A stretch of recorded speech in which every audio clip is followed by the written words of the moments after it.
வேத பாடசாலை நிகழ்ச்சிக்கு உங்களை அன்புடன் அழைக்கிறோம்.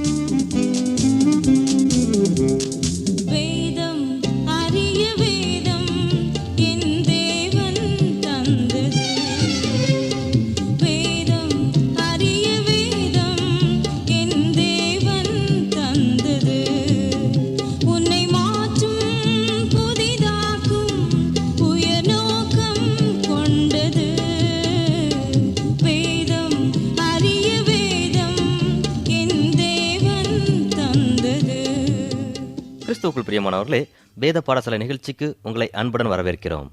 நீங்கள் இந்த நிகழ்ச்சியின் ஆரம்பத்திலிருந்து கவனித்திருப்பீர்கள் என்றால், வேதாகமத்தில் உள்ள ஒவ்வொரு புத்தகங்களையும் ஒன்றன்பின் ஒன்றாக தியானித்து இப்பொழுது எபேசியருக்கு எழுதின நிருபத்தை தியானிக்கிறோம் என்பதை அறிந்திருப்பீர்கள். என்னுடன் சேர்ந்து எபேசியருக்கு எழுதின நிருபத்தை திருப்பிக் கொள்ளுங்கள். பவுல் எழுதின இந்த தெய்வீக கருத்துக்கள் அடங்கிய நிருபத்தின் பொதுவான குறிப்பை தான் கடந்த செய்தி வரை தியானித்திருக்கிறோம். இப்போது சற்று ஆழமாக சிந்திப்போம். எபேசியருக்கு எழுதின நிருபத்தில் மொத்தம் 6 அதிகாரங்கள் உள்ளன. 1ஆம் அதிகாரம் முதல் 4ஆம் அதிகாரம் 16ஆம் வசனம் வரை போதனை பகுதியாக காணப்படுகிறது. இந்த 3 அதிகாரங்களும் கர்த்தராகிய இயேசு கிறிஸ்துவின் சபையை பற்றி அறிவிக்கின்றது. சபையை தேவனுடைய ரகசியமாகவும் அற்புதமாகவும் பவுல் விளக்கினார். எபேசியருக்கு எழுதின நிருபம் 4ஆம் அதிகாரம் முதல் 16ஆம் வசனங்களில் சபையின் தன்மைகளையும் சபையின் கிரியைகளையும் சபையின் நோக்கத்தையும் குறித்து விளக்குகிறார். பின்னர் பவுல் நடைமுறை பகுதியை விளக்குகிறார். பொதுவாக பவுலினுடைய நிருபங்களில் போதனை பகுதியில் உள்ள கருத்துக்களானது நடைமுறை பகுதியில் உள்ள கருத்துக்களை விட அதிகமானதாகவும் ஆழமான கருத்துக்களை கொண்டதாகவும் விளங்குகிறது. இந்த அதிகாரங்களிலே பவுல் நம்மை பழைய மனிதனை களைந்து போட்டு புதிய மனிதனை தரித்து கொள்ளுங்கள் என்றும், அன்பிலே நடவுங்கள் என்றும், வெளிச்சத்தின் பிள்ளைகளாய் நடவுங்கள் என்றும், ஆவியிலே நடவுங்கள் என்றும், ஞானமுள்ளவர்களாய் நடவுங்கள் என்றும், விசுவாசிகளாய் கிறிஸ்துவுக்குள் உன்னதங்களிலே சகல ஆசீர்வாதங்களையும் பெற்று கிறிஸ்துவின் சபையில் அங்கமாக திகழுங்கள் என்றும் கூறுகிறார். பவுல் இங்கே கசப்பும் கோபமும் பொய்யும் மற்ற கெட்ட குணங்களையும் பழைய மனிதன் என்றும், நீதியையும் பரிசுத்தத்தையும் புதிய மனிதன் என்றும் குறிப்பிட்டு, பழைய மனுஷனை நீங்கள் களைந்து போட்டு புதிய மனுஷனை தரித்துக் கொள்ளுங்கள் என்று போதிக்கிறார். பவுலை போன்று வரம் பெற்ற மக்கள் இன்றைக்கும் நம்முடைய சபையில் இருக்கின்றனர். அவர்கள் நம்மை பரிசுத்தத்திற்கும் தேவனுடைய ஊழியத்திற்கும் நம்மை வழிநடத்தும்படி தேவன் அவர்களை சபைக்கு தந்தருளிருக்கிறார் என்று பவுல் கூறுகிறார். எபேசியர் 4ஆம் அதிகாரம் 12ஆம் 13ஆம் வசனங்களில் பவுல் பரிசுத்தவான்கள் சீர்பொருந்தும் பொருட்டு சுவிசேஷ ஊழியத்தின் வேலைக்காகவும் கிறிஸ்துவின் சரீரமாகிய சபையானது பக்தி விருத்தி அடைவதற்காகவும் அவர் சிலரை அப்போஸ்தலராகவும், சிலரை தீர்க்கதரிசிகளாகவும், சிலரை சுவிசேஷகராகவும், சிலரை மெய்ப்பராகவும் போதகராகவும் ஏற்படுத்தினார் என்று கூறுகிறார். பவுல் சபையில் உள்ள விசுவாசிகளை பரிசுத்தவான்கள் என்று அழைக்கிறார். மேலும் அவர் சபை போதகரை குழு தலைவராகவும் சபை மக்களை விளையாட்டு வீரராகவும் குறிப்பிடுகிறார். ஞாயிறு தோறும் ஆராதனைக்கு ஒழுங்காக செல்வதால் ஊழியத்தின் காரியங்கள் சபையில் இடம்பெறுகிறது என்று கூற முடியாது. எப்பொழுது விசுவாசிகள் சபையை விட்டு வெளியே சென்று சுவிசேஷத்தை பிரசங்கிக்கிறார்களோ அப்பொழுதுதான் ஊழியத்திற்கென்று தங்களை அர்ப்பணித்தவர்களாக காணப்படுகின்றனர். அப்பொழுதுதான் ஊழியம் நிறைவேற்றப்படுகிறது. போதகரானவர் இதை நினைவில் கொண்டு ஒவ்வொரு விசுவாசியையும் பக்தி விருத்தி அடைய செய்து அறிவுரை கூறி ஊழியம் செய்வதற்கு அவர்களை தயார் பண்ண வேண்டும். இதுவே சபையின் கிரியையாகவும் நோக்கமாகவும் இருக்கிறது. எபேசியருக்கு எழுதின 5ஆம் அதிகாரத்தை வாசிக்கும் போது நடைமுறை வாழ்க்கைக்கு அநேக தெளிவான ஆலோசனைகளை கூறுகிறார். நம்முடைய வீட்டிலே நாம் சாட்சியாக வாழ வேண்டும். மறுபிறப்படைந்த விசுவாசிகள் ஒவ்வொருவரும் கிறிஸ்துவுக்குள்ளாக உன்னதங்களில் வாழ்வதற்கு தேவையான சகல ஆசீர்வாதங்களையும் உடையவராக இருப்பதினாலே பரிசுத்த ஆவியானவரால் வழிநடத்தப்படுகிற பரிசுத்தவானாக இருக்க வேண்டும் என்று பவுல் கூறுகிறார். புதிதாக கிறிஸ்துவை ஏற்றுக்கொண்டவர்கள் முதலாவது வெளியே சென்று விசுவாசத்தை அறிக்கையிட்டு சாட்சியை பகிர்ந்து கொள்கின்றனர். வீட்டினுள் கடைசியாக சாட்சியை பகிர்ந்து கொள்கின்றனர். ஆனால் பவுல் நம்முடைய வீடே நாம் சாட்சியாக வாழ வேண்டிய முதலாவது இடம் என்று கூறுகிறார். ஏனென்றால் எப்பொழுதாவது பார்க்கிற மக்கள் நம்மிடம் அதிக நேரம் செலவு செய்யாதபடியினால் நம்மை பற்றி முழுமையாக அறிய அவர்களுக்கு வாய்ப்பில்லை. ஆனால் நம்மிடம் அதிக நேரம் செலவு செய்கிற நம்முடைய குடும்ப அங்கத்தினருக்கு நாம் நல்லவர்களாக இருக்கின்றோமா? இருக்க வேண்டும் என்று பவுல் கூறுகிறார். போதகர் ஒருவர் இவ்வாறு ஜெபித்தார். அது நம் அனைவருக்கும் பிரயோஜனமாக இருக்கும் என்று நம்புகிறேன். கவனியுங்கள். தேவனே, உமக்குள் நெருங்கி நான் ஜீவிக்கவும், என்னை அதிகமாக அறிந்தவர்கள் என்னை ஜெபிக்கிறவனாகவும் தேவனுக்கு பிரியமாக நடக்கிறவனாகவும் காணவும் கிருபை செய்யும். ஒரு சில மக்களை என்றாவது ஒரு நாள் சந்திக்கிறேன். அவர்களை நான் என்றாவது ஒரு நாள் சந்திக்கிறபடினாலும், என்னை பற்றி அதிகமாக அறிந்து கொள்ளாதபடினாலும் அவர்களுக்கு நான் இனிமையானவனாக தோன்றுகிறது, எளிதாக காணப்படுகிறது. ஆனால் என்னுடைய வீட்டிலோ நான் மோசமானவனாக காணப்படுகிறேன். நீர் என்னுடைய நாவை கட்டுப்படுத்தாதபடியினால் துதி சோஸ்திரங்களை ஏறெடுக்க மறந்தவனாக காணப்படுகிறேன். உம்முடைய அன்பு என்னில் காணாதபடியினால் நான் அடிக்கடி சோர்ந்து போய் பொறுமை இழந்தவனாக இருக்கிறேன். ஆனாலும் கர்த்தாவே, தேவனை துதிக்கும் பாட்டையும் ஒவ்வொரு சிறு காரியத்திலும் எனக்கு பெரிய வெற்றியை கட்டளையிடும். என்னுடைய ஒவ்வொரு பயத்தையும் நீக்கி சந்தோஷத்தையும் ஒவ்வொரு சொட்டு கண்ணீரையும் துடைத்து சமாதானத்தையும் தந்தருளும். சந்தோஷமான சமாதானமான சுயநலமற்ற வாழ்க்கை வாழ கிருபை செய்தருளும். என்னை நன்றாய் அறிந்தவர்களுக்கும் நான் கிறிஸ்துவுக்காக ஒரு சிறந்த சாட்சியுள்ள வாழ்க்கை வாழ கிருபை செய்தருளும் என்று ஜெபிக்கிறார். இன்றைக்கு ஒவ்வொரு போதகருடைய ஜெபமும் இதுவாகத்தான் இருக்கிறது. மாத்திரமல்ல, ஒவ்வொரு விசுவாசியுடைய ஜெபமும் இதுவாகத்தான் இருக்கிறது. ஏன் வீடானது நாம் சாட்சியுள்ள வாழ்க்கை வாழ கடினமான இடமாக தோன்றுகிறது? ஏனென்றால் நாம் நம்முடைய உண்மையான சுயரூபத்தை வீட்டில்தான் காண்பிக்கிறோம். உலகத்தாரோடு ஒரு விதமாகவும், வேலை பார்க்கும் இடத்தில் வேறொரு விதமாகவும், நண்பர்களுடன் மற்றொரு விதமாகவும் பழகுகிறோம். வீட்டிற்கு வந்த பூட்டப்பட்ட அறையில்தான் நம்முடைய உண்மையான சுயரூபத்தை வெளிப்படுத்துகிறோம். ஆனால் இங்கேதான் நாம் கிறிஸ்துவை பிரதிபலிக்க வேண்டும் என்று பவுல் கூறுகிறார். ஆனால் தான் பவுல் வீட்டிலே நாம் எவ்வாறு இருக்க வேண்டும் என்பதை முதலாவது இந்த நடைமுறை பகுதியில் எழுதுகிறார். அடுத்ததாக பவுல் திருமணத்திற்கென்று சிறந்த ஆலோசனைகளை வழங்குவதை காண்கிறோம். மனைவிகள் தங்கள் சொந்த புருஷருக்கு எல்லா காரியத்திலும் கீழ்ப்படிய வேண்டும் என்று பவுல் கூறுகிறார். பவுல் கூறுகிற இந்த காரியமானது அநேக பெண்களால் ஏற்றுக்கொள்ள முடிகிறதில்லை. ஆனால் தான் இவர்கள் பவுலையும் பவுலின் நிருபங்களையும் வெறுப்பதாக கூறுகின்றனர். ஆனால் பவுலின் நிருபங்களை ஆராய்ந்து பார்த்தால் பவுல் பெண்களை உயர்த்தி கூறுகிறதை காண முடியும். பவுல் மனைவிகளை மட்டும் உங்கள் சொந்த புருஷருக்கு கீழ்ப்படியுங்கள் என்று கூறவில்லை. புருஷர்களையும் பார்த்து கிறிஸ்து சபையில் அன்பு கூர்ந்து சபைக்காக தம்மை தாமே ஒப்பு கொடுத்தது போன்று உங்கள் மனைவிகளில் அன்பு கூறுங்கள் என்று கூறுகிறார். ஒரு அலுவலகத்தில் நிச்சயமாக 2 கட்டளை கொடுக்கும் அதிகாரிகள் இருக்க முடியாது. ஒருவர் கட்டளை கொடுக்க, மற்றொருவர் செயல்பட. இப்படியாகத்தான் அதிகாரிகள் நியமிக்கப்பட்டிருப்பார்கள். கட்டளை கொடுக்கிறவர் என்ன கட்டளையிடுகிறாரோ, ஒருவேளை அது சரியோ இல்லை தவறோ, மற்றவர் அதை நிறைவேற்ற வேண்டும். எப்பொழுதாவது கட்டளை கொடுப்பவர் தவறு செய்துவிட்டால் அவர்தான் தன்னுடைய மேலதிகாரிக்கு பதில் சொல்லியாக வேண்டும். செயல்படுகிறவரை ஒன்றும் செய்ய முடியாது. கட்டளை கொடுப்பவரே அவருடைய தவறுக்கு பொறுப்பாளர் ஆவார். இதுபோல குடும்பத்தில் புருஷன் மனைவிக்கு தலையாய் இருப்பானேயானால் மனைவிக்கும் குடும்பத்துக்கும் அவனே பொறுப்பாளனாகிறான். குடும்பம் முழுவதையும் பராமரிக்கிற பொறுப்பை தேவன் அவனுக்கு தந்தருளிருக்கிறார். தேவன் அவனுக்கு தந்தருளிருக்கிற பொறுப்பிலிருந்தும் கடமையிலிருந்தும் தவறுவானேயானால் புருஷன்தான் தேவனுக்கு கணக்கு ஒப்புவிக்க வேண்டும். இந்த காரணத்தினால்தான் பவுல் மனைவிகளை எல்லா காரியத்திலும் கீழ்ப்படிந்திருக்க வேண்டும் என்றும் பெண்களாக இருக்கிற ஒவ்வொருவருக்கும் அது எளிதாக இருக்கும் என்று கூறுகிறார்.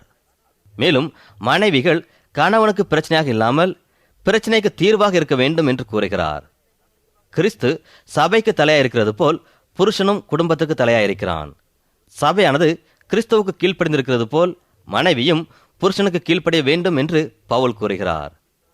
வேதாகமத்தில் திருமணத்திற்கான ஆலோசனை வழங்கும் போது கிறிஸ்துவை மணவாளனாகவும் சபையை மணவாட்டியாகவும் குறிப்பிடுகின்றனர். அதனால் தான் பேதுரு கீழ்ப்படியாத மனைவிகளை பார்த்து, நீங்கள் சபைக்கு மாதிரியாக இருக்கின்றதை அறியீர்களா? கிறிஸ்து சபையின் மேய்ப்பனாக இருக்கிறார். அதுபோல உங்கள் சொந்த புருஷர் உங்களுக்கு மேய்ப்பராக இருக்கின்றனர். அவர்கள் உங்களை விசாரித்து வழிநடத்துவார்கள் என்று கூறுகிறார். பவுல் புருஷர்களை பார்த்து, நீங்கள் கிறிஸ்துவுக்கு மாதிரியாக இருக்கிறீர்கள். அதனால் கிறிஸ்து சபையை விசாரிக்கிறது போல் நீங்களும் உங்கள் மனைவிகளை அன்புடன் விசாரித்து வழிநடத்த வேண்டும் என்கிறார். மேலும் புருஷர்களை பார்த்து, கிறிஸ்து சபையில் அன்பு கூர்ந்து தம்மை தாமே அதற்காக ஒப்பு கொடுத்ததை அறியீர்களா? அதுபோல் நீங்களும் உங்கள் மனைவிகளில் அன்பு கூறுங்கள் என்கிறார். புருஷர்களுக்கு கிறிஸ்து சபையை எவ்வாறு நேசித்து அன்பு கூர்ந்து தம்மைத்தாம் ஒப்பு கொடுத்தாரோ அதேபோல் மனைவியிடம் அன்பு கூற வேண்டும் என்ற கட்டளை பவுலால் கொடுக்கப்படுகிறது. கவனியுங்கள், எபேசியர் 5ஆம் அதிகாரம் 25ஆம் வசனம் முதல் 33ஆம் வசனம் வரை. புருஷர்களே, உங்கள் மனைவிகளில் அன்பு கூறுங்கள். அப்படியே கிறிஸ்துவும் சபையில் அன்பு கூர்ந்து தாம் அதை திருவசனத்தை கொண்டு தண்ணீர் முழுக்கினால் சுத்திகரித்து பரிசுத்தமாக்குகிறதற்கும் கரை திரை முதலானவைகள் ஒன்றுமில்லாமல் பரிசுத்தமும் பிழையற்றதுமான மகிமையுள்ள சபையாக அதை தமக்கு முன் நிறுத்திக் கொள்வதற்கும் தம்மை தாமே அதற்காக ஒப்பு கொடுத்தார். அப்படியே புருஷர்களும் தங்கள் மனைவிகளை தங்கள் சொந்த சரீரங்களாக பாவித்து அவர்களில் அன்பு கூற வேண்டும். தன் மனைவியில் அன்பு கூறுகிறவன் தன்னில் தான் அன்பு கூறுகிறான். தன் சொந்த மாம்சத்தை பகைத்தவன் ஒருவனும் இல்லையே. கர்த்தர் சபையை போஷித்து காப்பாற்றுகிறது போல ஒவ்வொருவனும் தன் மாம்சத்தை போஷித்து காப்பாற்றுகிறான். நாம் அவருடைய சரீரத்தின் அவயவங்களாயும் அவருடைய மாம்சத்திற்கும் அவருடைய எலும்புகளுக்கும் உரியவர்களாயும் இருக்கிறோம். இது நிமித்தம் மனுஷன் தன் தகப்பனையும் தன் தாயையும் விட்டு தன் மனைவியுடன் இசைந்து இருவரும் ஒரே மாம்சமாயிருப்பார்கள். இந்த ரகசியம் பெரியது. நான் கிறிஸ்துவை பற்றியும் சபையை பற்றியும் சொல்லுகிறேன். எப்படியும் உங்களிலும் அவனவன் தன்னிடத்தில் அன்பு கூறுவது போல தன் மனைவியிடத்திலும் அன்பு கூற கடவன். மனைவியும் புருஷனிடத்தில் பயபக்தியாய் இருக்க கடவள். மனைவியாகவும் தாயாகவும் வாழ்கிற பெண்கள் சிலாக்கியம் பெற்றவர்கள். ஏனென்றால் உங்கள் புருஷன்தான் உங்களுக்கு மேய்ப்பனாயும் தலைவனாயும் இருந்து குடும்பத்தை காப்பாற்றி வழி நடத்துறவனாய் இருக்கிறபடியால் அவனே தேவனிடத்தில் தனக்கு கொடுக்கப்பட்ட பொறுப்புக்கு உத்தரவாதியாய் இருக்கிறார். இன்று அநேக குடும்பங்களில் காணப்படுகிற பிரச்சனை என்ன தெரியுமா? மனைவி கணவனுக்கு கீழ்ப்படியாததும் புருஷன் குடும்பத்துக்கு தலைவனாய் இருக்காததுமே. அப்படி இருந்தாலும் கிறிஸ்துவை போல் தன்னலமற்ற அன்பை குடும்பத்தாரிடத்தில் பகிர்ந்து கொள்ளாததுமே தான் இதற்கு காரணம். இதன் விளைவாக அநேக குடும்பங்கள் பாதிக்கப்பட்டு பிரிந்திருக்கின்றன. இவ்வாறு இல்லாதபடி ஒவ்வொரு புருஷனும் தன் கடமையையும் பொறுப்பையும் உணர்ந்தவனாக கிறிஸ்து சபையில் அன்பு கூர்ந்து தம்மை தாமே ஒப்பு கொடுத்தது போல் குடும்பத்தாரிடத்தில் அன்பு கூற வேண்டும். அன்பானவர்களே, நமது வாழ்க்கையில் தேவன் கொடுத்துள்ள அனாதி தீர்மானத்தின்படி கணவன் மனைவியாக இணைக்கப்பட்டவர்களில் கணவன் தன் குழந்தைக்கு நல்ல தகப்பனாகவும் மனைவிக்கு நல்ல கணவனாகவும் தன்னுடைய பொறுப்பை உணர்ந்து செயல்பட வேண்டும். இதே போன்றுதான் மனைவியும் குழந்தைக்கு நல்ல தாயாக கணவனுக்கு நல்ல மனைவியாக இருந்து செயலாற்ற வேண்டும். இதன் மூலம் குடும்பங்களில் அநேக பிரச்சனைகளை தவிர்க்கலாம். தேவன் எதிர்பார்க்கும் குடும்பத்தை உருவாக்க முடியும். பவுல் எபேசியருக்கு எழுதின நிருபத்தில் கூறப்பட்டுள்ள ஆழ்ந்த கருத்துக்களை தியானித்தோம். சபைக்கு போதிப்பதை பவுல் ஊழியத்தின் ஒரு பங்காக நினைத்து சிறந்த ஆலோசனை வழங்கி போதித்தார். எபேசியருக்கு எழுதின நிருபத்தின் 5ஆம் அதிகாரத்தில் பவுல் கிறிஸ்துவை பின்பற்றுகிற ஆணுக்கும் பெண்ணுக்கும் திருமணத்திற்கான சிறந்த ஆலோசனைகளையும் அறிவுரைகளையும் கூறுகிறார். எபேசியருக்கு எழுதின நிருபத்தில் பவுல் திருமணத்தை பற்றி கூறிய கருத்துக்களை சுருக்கி இன்னும் தெளிவுபடுத்த விரும்புகிறேன். ஒருவரிடம் ஒரு மர பொம்மை இருந்தது.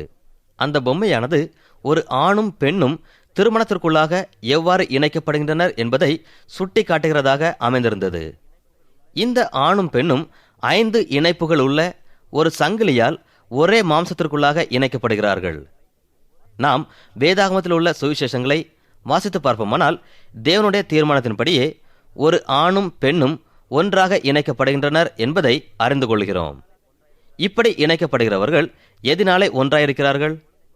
நம்முடைய தேவன் திருமணத்தை ஒழுங்குபடுத்தும் பொழுது ஆவியிலே இருவரும் இணைந்து ஒன்றாயிருக்கவும் மனதிலே ஒன்றாயிருக்கவும் சரீர உறவிலே இணைந்திருக்கவுமே இவ்வாறு ஒரு காரியத்தை ஏற்படுத்தினார் என்று கர்த்தராகிய இயேசு கிறிஸ்து சுவிசேஷத்தில் கற்பிக்கிறார். இதைத்தான் இந்த அழகான மரபொம்மை நமக்கு உணர்த்துகிறது. அவர்கள் தங்களுடைய தலையில் கட்டியிருக்கிற சங்கிலியின் மூலமாக திருமணத்தில் இணைக்கப்பட்டிருக்கிறதை வெளிப்படுத்துகின்றனர். இவ்வாறு அவர்கள் இணைக்கப்படும் முன் கர்த்தராகிய இயேசு கிறிஸ்துவினால் தேவனிடத்தில் இணைக்கப்பட வேண்டும் என்கிற உண்மையை அறிவிக்கின்றனர். இன்னும் தெளிவாக சொல்லப்போனால் தேவனால் தீர்மானிக்கப்பட்டு திட்டமிட்ட குடும்பங்களாய் கிறிஸ்துவுக்குள்ளாக உன்னதங்களிலே சகல ஆவிக்குரிய ஆசீர்வாதங்களை பெற்றவர்களாய் வாழ வேண்டும். இவ்விதமான சத்தியத்தை இந்த பொம்மையின் மூலமாக நாம் அறிந்து கொண்டாலும் ஒருவர் எந்த அளவுக்கு இயேசு கிறிஸ்துவனிடத்தில் உறவு வைத்திருக்கிறாரோ அந்த உறவை பொறுத்துதான் அவருடைய ஆவிக்குரிய வாழ்வு அமையும். இந்த சங்கிலியில் உள்ள எல்லா இணைப்புகளும் 2 முக்கிய இணைப்புகளுடன் இணைக்கப்பட்டு திருமணமானது இருவழி சாலையாக குறிப்பிடப்படுகிறதாக காணப்படுகிறது. இந்த 2 முக்கியமான இணைப்புகளின் முதலாவது இணைப்பு ஆவிக்குரிய உறவாகும். கணவன் மனைவி ஒன்றாக இணைந்திருப்பதற்கு ஆவிக்குரிய உறவே அடிப்படையாக இருக்கிறது. அடுத்த இணைப்பானது தொடர்பாகும். அநேகம் தம்பதிகள் எங்களுக்குள்ளாக எந்தவித தொடர்பும் இல்லை என்று கூறுவதை கேட்டிருக்கலாம். ஆனால் அது தவறு. தொடர்பு கொள்ளாமல் யாருமே இருக்க முடியாது. ஆனால் அந்த தொடர்புகளில் வித்தியாசங்கள் இருக்கலாம். தொடர்பு என்பது ஒருமைப்பாட்டிற்கு உதவுகிற ஒரு சிறந்த கருவியாகும். திருமண உறவுகளில் தொடர்பு என்கிற காரியம் முக்கிய பங்கு வகிக்கிறது. தொடர்பு நன்றாக அமைந்திருந்தால் பிரச்சனைகளை தவிர்க்கலாம். அப்படி இல்லை என்றால் அநேக விபரீதங்களை சந்திக்கக்கூடும். தொடர்பானது சரியாக நல்ல முறையில் அமையாவிட்டால் இருளில் வாழும் நுண்ணுயிர் கிருமிகளைப் போன்று பன்மடங்கு பெருகி அநேக பிரச்சனைகளை உண்டு பண்ணும். அதனால் தொடர்பானது சரியான முறையில் அமைய வேண்டும். இங்கே காணப்படும் 5 இணைப்புகளில் 3வது இணைப்பானது பொருத்தத்தை குறிக்கிறது. பொருத்தமானது ஒன்றாக இணைவதற்கு ஒரு அத்தாட்சியாக இருக்கிறது. அநேக நேரங்களில் இருவரும் ஒரே சிந்தையுடையவராய் இல்லாதிருந்தும், ஒரே மாதிரியான வாழ்க்கை முறை கொண்டவர்களாய் இல்லாவிட்டாலும், ஒரே குறிக்கோள்களை உடையவராய் இல்லாதிருந்தாலும் இணைக்கப்பட்டிருக்கின்றனர். இது ஒரு ஆச்சரியமான விஷயமாக இருக்கிறது. ஆனால் பொதுவாக எல்லா திருமணங்களிலும் பொருத்தத்தை கண்டறிந்து ஒன்றாக இணைக்கப்படுகின்றனர். நடுவில் உள்ள 4வது இணைப்பானது அன்பை குறிக்கிற இணைப்பாகும். இந்த அன்பானது வேதாகமத்தில் பவுலால் 1 கொரிந்தியர் 13ஆம் அதிகாரத்தில் விளக்கப்பட்டுள்ள அன்புக்கு அடையாளமாக காணப்படுகிறது. அகாப்பே அன்பு என்பது அழியாததும் நிபந்தனை அற்ற அன்பாகவும் இருக்கிறது. மேலும் தன்னலமற்ற அன்பாக காணப்படுகிறது. இந்த அன்பினாலே இருவரும் ஒன்றாக இணைக்கப்படுகின்றனர். ஆனால் இந்த அன்பு இல்லாமல் இருவரும் சுயநலமாக இருக்கின்றபடியால் இன்று அநேக திருமணங்கள் சோகத்தில் முடிகின்றன. அதாவது திருமண உறவு சரியாக அமைகின்றதில்லை. இன்றைக்கு ஏராளமான தம்பதிகள் கிறிஸ்துவை மையமாக வைத்தும் மற்றவர்களுக்காக தியாகம் செய்து வாழுகிற வாழ்க்கையை விரும்புகிறதில்லை. தம்பதியரில் இருவருமே எதையும் விட்டு கொடுக்காமல் ஒருவர் மற்றவரிடம் இருந்து பெற்றுக்கொள்ள மட்டுமே விரும்பினால் எவ்வாறு பெற்றுக்கொள்ள முடியும்? கொடுப்பதற்கு இருவருக்குமே மனதில்லாதபடியால் யாருமே பெற்றுக்கொள்ள முடியாது. இப்படிப்பட்டவர்கள் கர்த்தராகிய இயேசு கிறிஸ்துவினால் சொல்லப்பட்ட ஒரு வசனத்தை கற்றுக்கொள்ள வேண்டும். வாங்குகிறதை பார்க்கிலும் கொடுப்பதே பாக்கியம். இந்த வசனத்தை இருவரும் மனதில் கொண்டு தெய்வீக அன்பினாலே ஒன்றாக இணைக்கப்படுவார்களேயானால் அவர்களுடைய திருமண உறவானது இனிதாக அமையும். அடுத்த இணைப்பானது புரிந்து கொள்ளுதல் ஆகும். புரிந்து கொள்ளுதல் என்பது ஒன்றாக இணைக்கப்பட்டவர்கள் வளர்ந்து பெருகக்கூடிய ஒரு சிறந்த அறிகுறியாகும். மனநல மருத்துவர் ஒருவரை ஒருவர் புரிந்து கொள்ளுதல் என்ற தன்னுடைய சிறந்த வெளியீட்டில் ஒரு பெண்ணானவள் ஆணை எவ்வாறு புரிந்து கொள்ள வேண்டும் என்றும், ஒரு ஆணானவன் ஒரு பெண்ணை எவ்வாறு புரிந்து கொள்ள வேண்டும் என்றும் தெளிவாக எழுதியிருந்தார். அது இன்றும் நமக்கு பயனளிக்கக்கூடியதாக இருக்கிறது. ஒரு கணவன் தன்னுடைய மனைவியின் உணர்வுகளையும் செயல்களையும் எதிர்பார்ப்புகளையும் புரிந்து கொள்ள வேண்டும். ஒரு மனைவி தன்னுடைய கணவன் எவ்வாறு யோசிக்கிறான், எவ்வாறு தன்னை வெளிப்படுத்துகிறான், தான் என்ன செய்ய வேண்டும் என்று விரும்புகிறான் என்பதை புரிந்து கொண்டு அதற்கு ஏற்றவாறு இருவருமே செயல்பட வேண்டும். மேலும் மனைவியானவள் கணவன் எவ்வாறு ஆராதிக்கிறான் என்பதை புரிந்து கொள்ள வேண்டும். தன்னை போல் ஆராதிக்காதபடியால் கணவன் தன்னை போன்று ஆவிக்குரிய ஜீவியம் செய்யவில்லை என்று நினைத்தல் தவறான காரியமாகும். அநேக மனைவிகள் இவ்வாறு நினைப்பது உண்டு. ஆதலால் புரிந்து கொள்ளுதல் என்பது மிகவும் அவசியமான காரியமாகும். டாக்டர் டேர்னர் என்பவர் அவருடைய வெளியீட்டில் கணவன் மனைவி இருவரும் எல்லா விஷயங்களிலும் ஒருவரை ஒருவர் புரிந்து வாழ்க்கை நடத்த வேண்டும் என்று கூறுகிறார். பேதுரு கூட புருஷர்களை பார்த்து எல்லா காரியங்களையும் அறிந்து கொண்டு மனைவியுடன் சேர்ந்து வாழுங்கள் என்கிறார். இவ்வாறு புரிந்து கொள்ளுதல் என்னும் காரியமானது வளர்ச்சிக்கு ஒரு சிறந்த அறிகுறியாகும். கடைசி இணைப்பானது குடும்ப உறவாகும். குடும்ப உறவானது ஒன்றாக இணைக்கப்படுதலின் விளைவாக வருகிற ஒரு மகிழ்ச்சியான அனுபவமாகும். கணவன் மனைவிக்கிடையே ஏற்படுகிற இந்த உறவானது ஒரு ஆழமான தொடர்பு என்று கூறப்படுகிறது.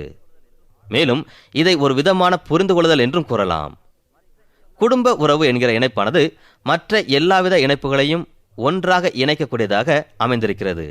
இந்த எல்லா இணைப்புகளையும் சுருக்கமாக பார்க்க போனால் முதலாவது இணைப்பானது நாம் தேவனிடத்தில் வைத்திருக்கிற ஆவிக்குரிய உறவாக இருக்கிறது. இதுவே ஒன்றாக இணைக்கப்படுவதற்குரிய அடிப்படை காரணமாக இருக்கிறது. தொடர்பு என்கிற இணைப்பானது ஒன்றாக இணைத்தலை வலுப்படுத்தக்கூடிய ஒரு கருவியாக அமைகிறது.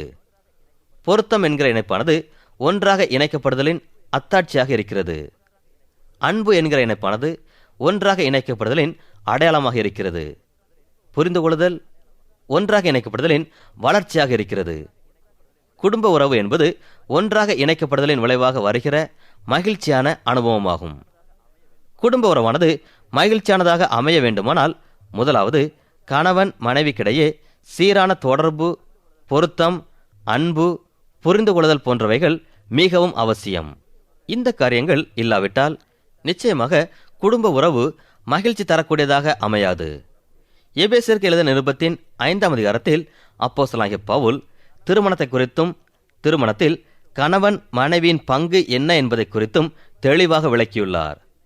இந்த காரியங்களையும் வேதாகமத்தில் இன்னும் திருமணத்தை பற்றி கூறப்பட்டுள்ள காரியங்களையும் வாசித்து பார்த்தோமானால் தேவன் எவ்வாறு ஆணையும் பெண்ணையும் உருவாக்கி குடும்பத்திற்கு அடிப்படையான திருமணத்தை ஏற்படுத்தினார் என்பதை அறிந்து கொள்ள முடியும்.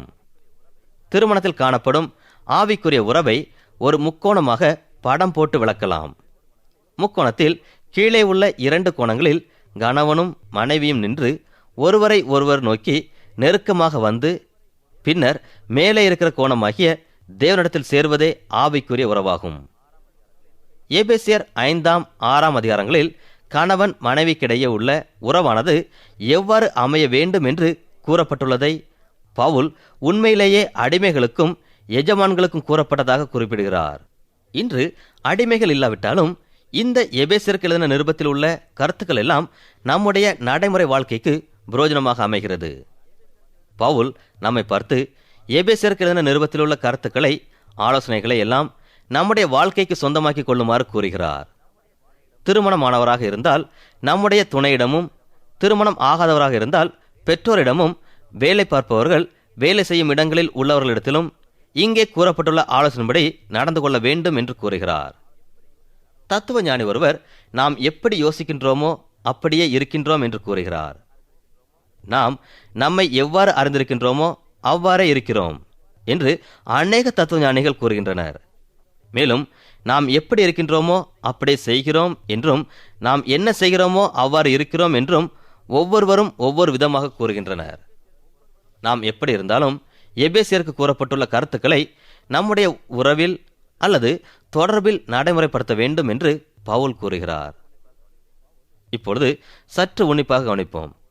எபேசியர் 6ஆம் அதிகாரத்தில் பவுல் ஆவிக்குரிய உலகை பற்றி பேசுகிறார். இங்கே பரிசுத்த ஆவியானவரும் இருக்கின்றார். வானமண்டலங்களில் பொல்லாத ஆவிகளும் காணப்படுகின்றன. நமக்கு மாம்சத்தோடும் இரத்தத்தோடும் அல்ல, துரைத்தனங்களோடும் அதிகாரங்களோடும் இப்பிரபஞ்சத்தின் அந்தகார லோகாதிபதிகளோடும் வானமண்டலங்களில் உள்ள பொல்லாத ஆவிகளின் சேனைகளோடும் நமக்கு போராட்டம் உண்டு. ஆகையால் தீங்கு நாளிலே அவைகளை நீங்கள் எதிர்க்கவும் சகலத்தையும் செய்து முடித்தவர்களாய் நிற்கவும் திராணி உள்ளவர்களாகும்படிக்கு தேவனுடைய சர்வாயுத வர்க்கத்தையும் எடுத்துக்கொள்ளுங்கள் என்று பவுல் கூறுகிறார். பவுல் சிறைச்சாலையில் இருக்கும்போது எபேசியருக்கு, பிலிப்பியருக்கு, கொலோசேயருக்கு, பிலேமோனுக்கு, தீமோத்தேயுக்கு நிருபங்களை எழுதினார். ரோம போர் சேவகரால் காவல் பண்ணப்பட்ட போது பவுல் எபேசியருக்கு நிருபத்தை எழுதினார். அப்பொழுது பவுல் சத்தியம் என்னும் கச்சையை உங்கள் அறையில் கட்டினவர்களாயும், நீதி என்னும் மார்க்கவசத்தை தரித்தவர்களாயும், சமாதானத்தின் சுவிசேஷத்திற்குரிய ஆயத்தம் என்னும் பாதரட்சையை கால்களிலே தொடுத்தவர்களாயும், இரட்சணியம் என்னும் தலைச்சீராவையும் தேவவசனமாகிய ஆவியின் பட்டயத்தையும் எடுத்துக்கொள்ளுங்கள் என்கிறார். ரோம போர் சேவகன் அணிந்திருந்த உடையை பார்த்து பவுல் ஆவிக்குரிய போராட்டத்தை போராடுகிற நாமும் நம்முடைய சொந்த பலத்தினால் அல்ல, பரிசுத்த ஆவியானவர் கொடுக்கும் பலத்தினால் பிசாசின் தந்திரத்திற்கு எதிர்த்து நின்று தேவனுக்கென்று வாழ வேண்டும் என்று கூறுகிறார். அன்பானவர்களே, கொரிந்தியருக்கு எழுதின நிருபத்தில் பவுல் தாம் ஆவிக்குரிய போராட்டம் போராடுவதற்கு அனைத்து ஆயுதங்களை உடையவராக இருக்கிறேன் என்று கூறுகிறார்.